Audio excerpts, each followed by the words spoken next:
Hi everyone, this is Killshot from 999 Gaming. I want to do a video for The Walking Dead Road to Survival, and this is the sewers stage number 8. This is the final stage in this level. So I am going to go with Baby Rick here as my number 2 red, and I'm going to bring in another Rick from my faction. So I'm going heavy red here. I like the matchup with the zombies. A lot of headshots here. So worked out a little bit better. If this was going to be human versus human, I would have brought an extra yellow, probably Dr. Stevens. So you can see within a couple rounds here, the first wave, I got walkers really all up on me. They are stacked nicely, and there's a couple of ways I could have went about this. Number one, I could have just dropped a sedative there for that row of 3 and let them hit me a couple times, which wouldn't have been a big deal because it would have been 50% damage. But I went ahead and used the adrenaline rush. I got some good buffs working right now and kind of mowed through them. So in wave number 2, I start out with Turn the Tides, which is giving me a nice damage buff, and you can see even though the walkers are getting there within a turn, they're moving like 3 spots each. We're one-shotting them. So as soon as they get up, I mean, we're hitting them hard. So wave number 2 goes pretty easy with that Turn the Tides buff. So now my goal is just to hit as many times with Rick as I possibly can, just to get that Turn the Tides up every couple waves.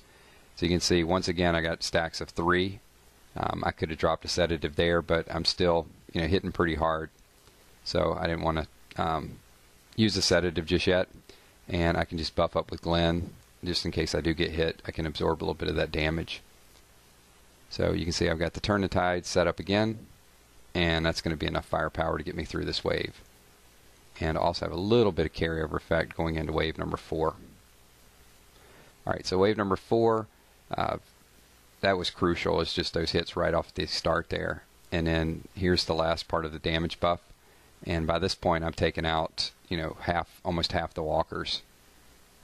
So 9 out of 13 already down. Everything is in range here. No problems there with wave number 4.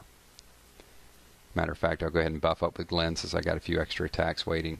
So with wave number 5, 13 walkers. And you can see it's just single targeting the ones that are the closest. Some nice stacking as well here. I'm going to go ahead and use Respected Resolve. And this will finish him off. Nice damage boost there. So this is the last wave, and now it's up to 14 walkers, so we get 1 additional. I don't know if I faced 14 walkers in a wave before, so this is pretty intense, and they get there pretty fast. So right now I'm just trying to get any buff we can. I'm going to get Rick's Turn the Tides after 1 more attack.